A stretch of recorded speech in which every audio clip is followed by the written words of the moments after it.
E hoje, o desafio da estagnação econômica é o seguinte: você tem uma bola de ferro na perna direita, que é excesso de impostos, a bola de ferro na esquerda, juros elevados.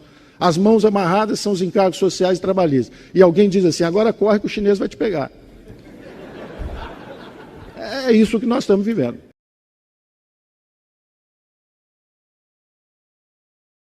Antes mesmo de ser eleito presidente da República, Jair Bolsonaro já havia confirmado o economista Paulo Guedes para assumir o Ministério da Fazenda caso ganhasse as eleições. Bolsonaro foi eleito e Paulo Guedes foi confirmado oficialmente como ministro da Fazenda. Bolsonaro escolheu ele por sua competência e a esperança de melhorar a economia do Brasil. Confira agora no vídeo as ideias de Paulo Guedes. Autoritarismo e corrupção. Você se lembra que os militares que entraram com a ideia de tradições, pátria, a defesa da moral e da ética e da própria liberdade, porque devolveriam rapidamente aos civis o regime democrático, no final saem do Palácio do Planalto pela porta dos fundos, literalmente. O general Figueiredo não transmite a faixa presidencial e sai pela porta dos fundos do Palácio. Por quê? A direita sai desmoralizada e a esquerda é atraente, porque a esquerda, e de novo eu faço referência ao que o professor Douglas Norte disse ontem, a eficiência do mercado político. Como é que o mercado político pode ser eficiente se as alternativas são: você é de direita, portanto autoritarista e corrupto, ou você é a favor da democracia e da justiça social e você é de esquerda? Bom, toda a população brasileira passou a ser de esquerda, porque há uma falsificação cognitiva a respeito das alternativas possíveis. E os liberais democratas, que existem desde Atenas, com os mercados e a democracia, que só foi expandindo os círculos de inclusão. O capitalismo é uma história de inclusões, não é uma história de exclusões. Aliás, os últimos que estão sendo incluídos são os 3 bilhões de indivíduos da China, da Índia, da Rússia, do leste europeu, que haviam provado a outra receita. E onde está essa tradição de 2000 anos de democracias e mercados? Primeiro entre os gregos, Esparta, militarista e autárquica, ganha a Guerra do Peloponeso e começa o declínio da civilização grega. Não é acidente. O socialismo é um episódio relativamente curto da história humana, sangrento bastante pelas reações que produziu, não é? 2 guerras mundiais, 120 milhões de pessoas atingidas, mortas, ou em combate, ou por torturas e repressões internas. A sociedade aberta quase faleceu no século passado, foi asfixiada pelos 2 extremos, pelo socialismo, pelo comunismo de um lado, nas sociedades fechadas, e pela reação nacional socialista, que era o nazismo, de um lado, também extremo. E onde estão os liberais democratas, que eram a favor de democracia e economias de mercado, os amigos da liberdade? Sempre ameaçados pelos 2 extremos. E não são conservadores. Conservador é quem quer conservar. Os liberais nunca quiseram conservar. Assistimos ontem também a conversa sobre a grande sociedade de livre acesso, né? Que é o que a democracia e os mercados têm feito.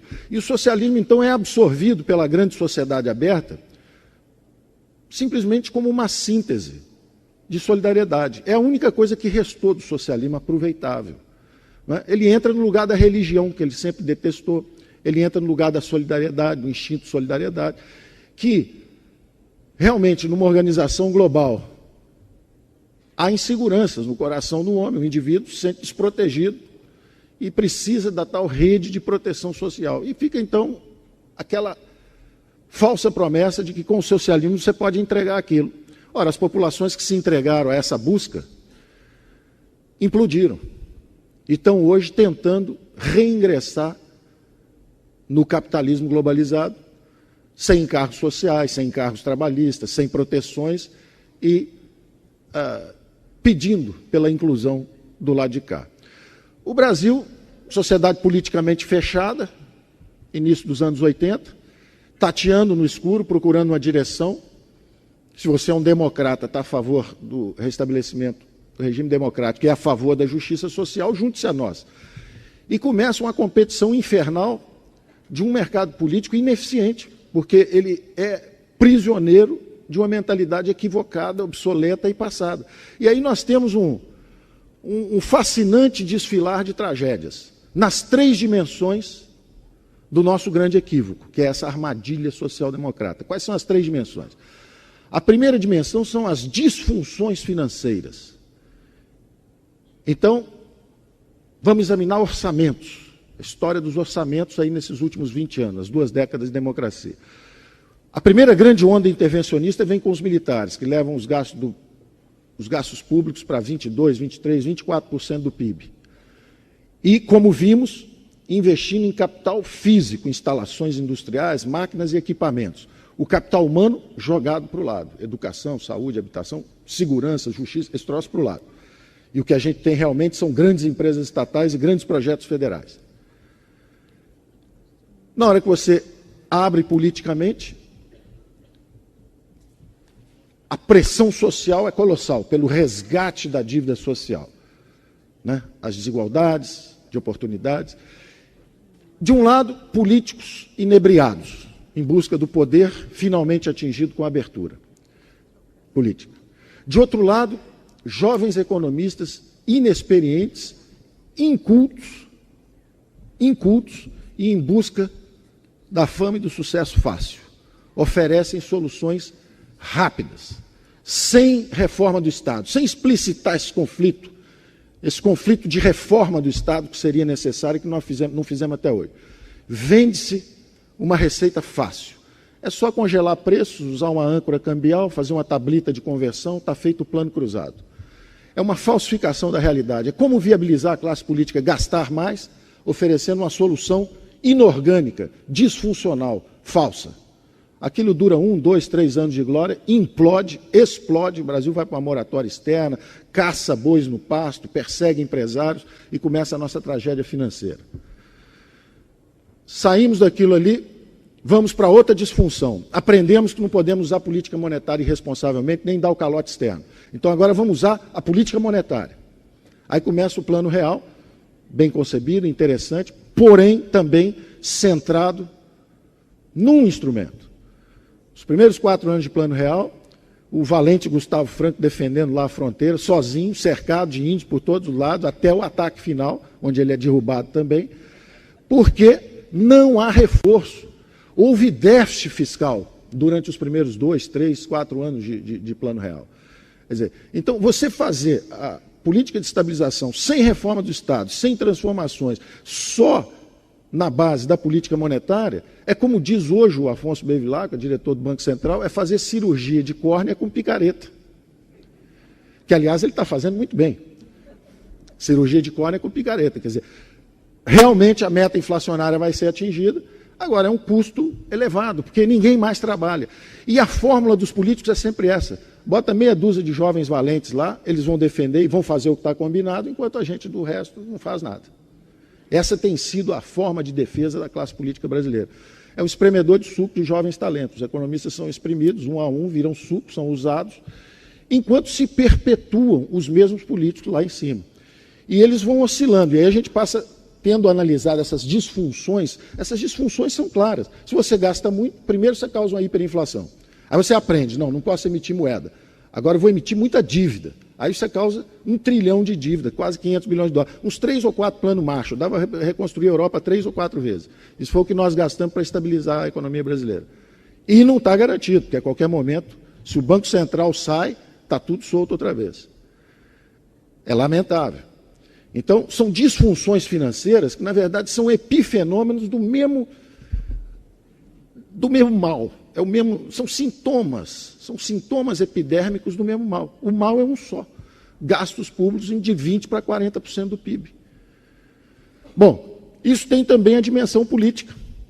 Qual é a dimensão política? É a desmoralização de todo o espectro político brasileiro. Primeiro estão desmoralizados os partidos de direita fisiológicos que apoiaram o regime militar, autoritário e corrupto.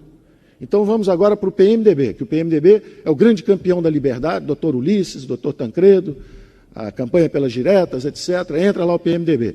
O que é o PMDB 3 ou 4 anos depois de populismo e demagogia? Com plano cruzado, com coisas desse tipo. Em que se transforma o PMDB? em algo aparentemente muito feio, porque saem de lá os dissidentes e criam o PSDB em nome da ética. Então, em vez do doutor Ulisses do Tancredo, aparentemente estariam lá o Newton Cardoso, o Orestes Quercia, etc., e aquilo teria virado um partido de esquerda populista e fisiológico. Então, vamos criar um doutrinário programático, é o PSDB.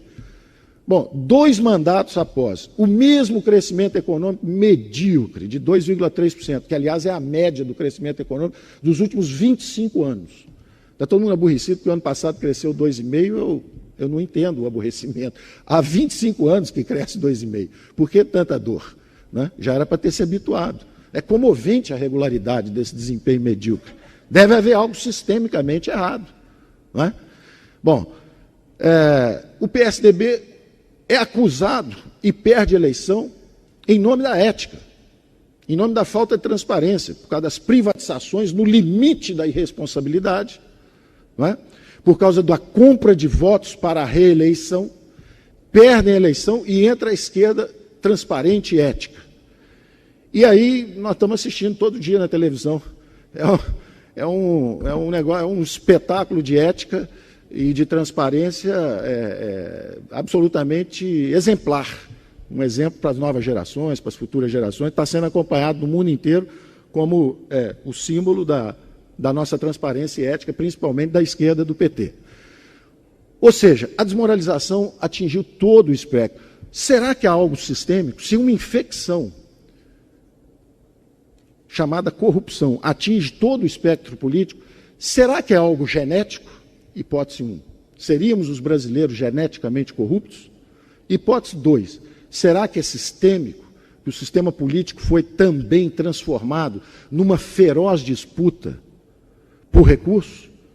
Se 40% do PIB são repartidos pela grande agência central, o governo comanda hoje 40% do PIB, será que isso não deforma, isso não corrompe a estrutura política? Vale tudo, qualquer acordo, desde que se coloque a mão em 40% do PIB? E que tipo de exemplos isso transmite para a sociedade? Opção 1, se você é jovem, estude bastante, 3, 4 anos no curso superior, depois faça uma pós-graduação, depois trabalhe mais 5, 10 anos, quem sabe um dia você será alguém nesse mercado globalizado com 50 milhões de desempregados. Opção 2, passe um verde e amarelo na cara, jogue meia dúzia de pedras em nome do impeachment, seja eleito prefeito de Nova Iguaçu, o Lindbergh, lá no Rio de Janeiro. Não termine sequer seu curso de Direito e será um jovem simpático, rico brevemente, porque a profissão é rentável, e um exemplo para a juventude do mundo inteiro. Esses exemplos estão se transformando, estão sendo dados em todos os setores. Esse é o da política. No campo, opção 1, trabalhe bastante, se é um jovem simples e humilde, faça um curso técnico, vá estudar alguma coisa de agronegócio, e quem sabe um dia você será alguém. Opção 2, receba uma camiseta do MST, um caminhão-pipa, participe de uma passeata, jogue 3 pedras no laboratório da Aracruz e será alguém. Você vai ter dinheiro garantido, esses 40% do PIB estão sendo aplicados no Brasil inteiro, já há universidade rural, ensinando luta de classe, etc. Esses exemplos estão se reproduzindo.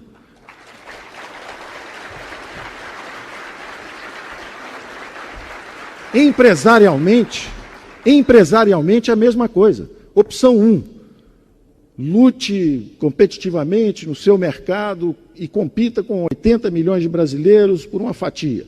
Opção 2, vá a Brasília, consiga um contrato de fornecimento de material para o Exército, um contrato de fornecimento. Inclusive, se você for estagiário do INSS, você pode, em 3 semanas, conseguir um golpe de 3 milhões de reais. Se você já tiver mais tempo de prática, 10 anos, 15 anos, você pode fazer como a Georgina, são 100 milhões.